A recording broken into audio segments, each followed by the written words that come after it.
Hello, my name is Catherine Sendak, and welcome to CEPA's State of the Alliance, a series bringing together thought leaders from Europe and North America to deliberate the most pressing challenges facing allies and partners. Today, I am honored to welcome Dr. Damir Črnčec, the Defense State Secretary for Slovenia. For the past year, Ukraine has skillfully defended itself against Russian aggression. Today, we reflect on the transatlantic community's role that they have played and will need to continue to play to secure Ukraine's victory. Thank you so much for joining us today for this discussion on State of the Alliance. Thank you for having me, and thank you for the invitation to be able to discuss such an important topic that is now all around us. Yes, we are more than a year now into Russia's full-scale invasion into Ukraine. I wanted to start out with your assessment of the alliance's support to Ukraine up to this point. The war was a wake-up call. It didn't start 1 year ago, or 1 year and 1 week ago. It actually started in 2014, which is now 9 years ago, when in February 2014, the first act of aggression was committed against Ukraine. And at that time, we all saw that in good month time, the Crimea was gone, and also the Donbas, big portion of Ukrainian territory, and Western societies, Western governments, and all of us reacted to that. We made a response. But as we see now, looking back, it was not the strong enough. It was basically the one who brought us to the situation. Then 8 years later on, we saw the Act 2. Of course, the diplomacy was working. We have Minsk agreements and all those. A lot of effort has been done not to prevent what then happened. But at the end of the day, we saw what happened. So we are now in the state that we have in the center of Europe, so to speak, we have a war. Distance from Slovenia to Ukraine by air is only 500 kilometers, just across the Hungary, and you are in Ukraine. So it was also a huge wake-up call, not just for the Slovenia or Slovenes, but of course for NATO, European Union. And what changed, and what we are seeing, is such a strong collaborative response by NATO and EU. Nobody expected this. Putin for sure not. That's a wonderful point. As you said, 9 years ago, we had a response against the illegal annexation of Crimea and eastern Ukraine, but perhaps not strong enough. And to your point, how do you consider and evaluate the security and cohesion of the alliance as it stands now? And are there things that we should be doing to increase that cohesion over the next year? To put it cynically or sarcastically, Putin is uniter, because he united even more these transatlantic links, bonds. European Union and NATO came out with the same voice, and it's lasting. It's not going away. It's here and it's going to stay. And this is the strongest possible message. And above that, what personally I believe is really what kind of struck me personally, when Finland and Sweden decided to abandon their neutral status, and they show willingness to join NATO. And two countries which were the role models of being neutral countries changed their mind in the light of this aggression and said, no, we want to join now to this club. This is really the response that probably nobody expected prior to what happened in February 24th, 2022. Yes, I think everyone has been just so pleasantly surprised at Finland and Sweden's desire to join the alliance, strengthen the alliance even more. And as you said, Putin was not expecting that part of it at all. To NATO, I understand that Slovenia is dedicating to hit the 2% defense spending pledge with NATO within the next 5 years. I was wondering if you could tell us a little bit more about the defense investments that you all are considering. And given Russia's full-scale invasion a year ago, has that changed any of your defense priorities? Exactly that happened. Russian aggression in Ukraine is a driving force, not just for Slovenia, but also for the European nations and Europe, who saw or had attitude towards the war that this is something obsolete, this is gone, it's not going to happen ever again in our territories, in our geopolitical sphere. But reality is here. The reality check was there and it's ongoing. And also Slovenia is part of this. So what we've done in Slovenia, in MOD especially, and of course within the government, we shortened the period when we are going to reach 2% of the GDP for defense. We are investing 20% of our annual defense spending for investments. It happened already in 22, and it's going to happen this year, next year. And of course, the long-term plan of development Slovenian forces till 2040, it's written in the way that we show very clearly what are our priorities. So-called force goals that we kind of signed up to as a NATO member, and we said we are going to deliver, such as 2 battalions, medium, one is a battalion group, another one is reconnaissance battalion, and then some other enablers. We are going to build these capacities or capabilities sooner than it was previously, even last year, previously planned. So we are going to do it parallel at the same time, not one after another. So when I try to look at going to back, I would say that in Slovenia now we are seeing the defense investing cycle that is probably similar to the one we had prior we joined to the NATO. We joined in 2004 in NATO and European Union, and those years prior to that were kind of, I would say, golden age for the defense system. And now, 20 years after, we are seeing kind of similar processes ongoing. Throughout the alliance, we're seeing increased urgency, I think, from all of our allies to make further investments. And to that point, I understand that one of the national priorities for your security is focus on cyber resilience in Slovenia. I'd be really interested to understand more about how you all are approaching cyber capabilities and resilience.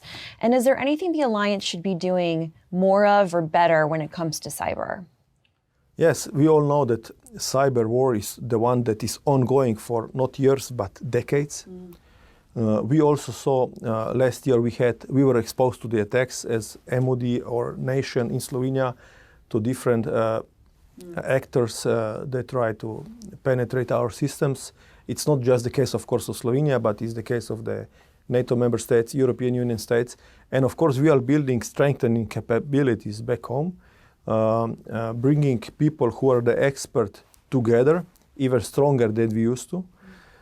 Here I have to thanks to the US, because we are going to do some joint projects also in this sense back home in Slovenia to build some active cyber capabilities.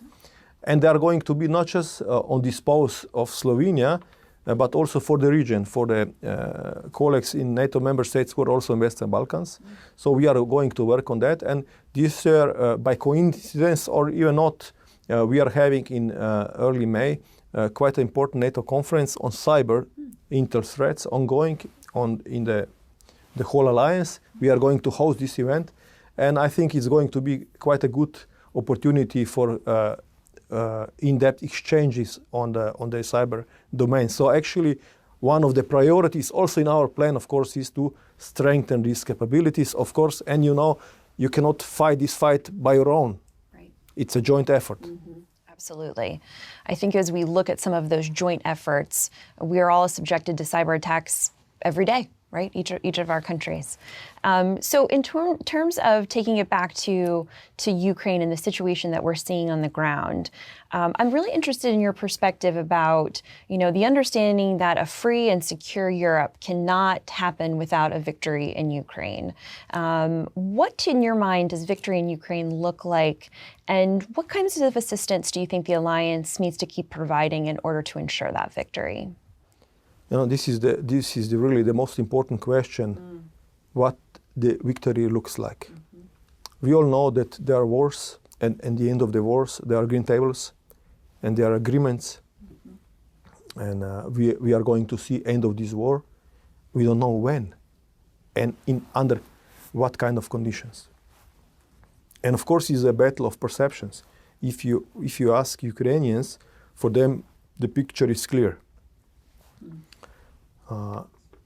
Having back a sovereign country with full territory under their control, now they have around 18% of their territory that is occupied. Yes. And if you look through the lenses of Putin, he annexed through his system, also in the parliament, the Crimea, the Donbass, the new regions now. So for them, this is Russia now.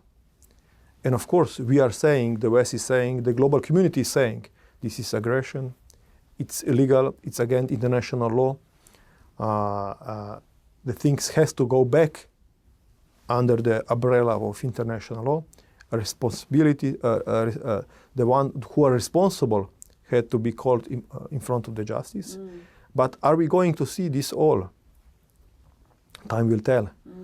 So at the end of the day, the victory on the ground, militarily-wise, to achieve for one or other side, if I go now to be a little bit of military analyst, I would say that we are seeing attrition war, that we are seeing the war that has similarities with WW1, World War I. Oh, absolutely. We see the trenches, but we see the drones also. So we have combination of totally modern and totally old. Does the one or other army has critical numbers to break through and to, from the Ukrainian side, liberate all the territories, or from the Russian side to get even more? I think that this is now the question that is on the table. And I just want, when we are talking about victory, bring us a little bit back 1 year ago. Did we at all expect that this war will happen? And then that Ukraine will last, that Ukraine will survive 3 days. Right. So Ukraine showed us that impossible is possible. So we are very, I think that we shouldn't, or we must not fall into the trap of being, or start to talk about the fatigue, that we are fatigued because they are losing their lives. So as long as Ukraine is willing to do what is right, it's our moral obligation to support them in this fight. Absolutely. And that's it. Absolutely. You bring up a wonderful point of what we're seeing on the battlefield in Ukraine, which is this combination of traditional, conventional warfare combined with the latest technology that we're seeing, like drones and, you can name it. There's tons of things going on. From your perspective, as we take a long-term view, what should the alliance be focused on in terms of resilience and sustainable defense and deterrence as we move forward? We heard a lot of, or we read a lot of articles about how we are lacking ammo. We just supported one country in one fight, and we emptied our stocks. Right. So we saw how we forgot about traditional military logistics, having stocks of ammunition, having factories who are producing this kind of ammunition or military capabilities. So we all know that we have to go back to think a little bit more militaristically, or through classical geopolitical lenses, where territory matters, physical domain, and where also matters to have the military who has the capability to sustain the fight, to have not just for 1 week ammunition or for 2 weeks, but for years probably. So we saw that we emptied our stocks. We have the problem with the barrels, with the production of the barrels, who also after some shooting period they kind of break down, and you cannot repair them. You have to have new ones, and you have to have the production for that. So what is the kind of bottom line? We realized we have to not just invest, but we have to provide ourselves with enough stocks, and also with the capabilities that are going to fill up these stocks to be then in the position to be to say in the position of being deterrent to a possible opponent, you don't want to fight with us because we are ready for you. Mm-hmm. We show that strength. You cannot win this war. Yes. Those are some valuable lessons learned about our own capacity and capability moving forward. Well, thank you so much for joining our conversation today. And thank you so much for joining this discussion on CEPA State of the Alliance. For more information, please visit CEPA.org and follow CEPA's social media accounts to stay up to date on analysis and upcoming events. Thank you.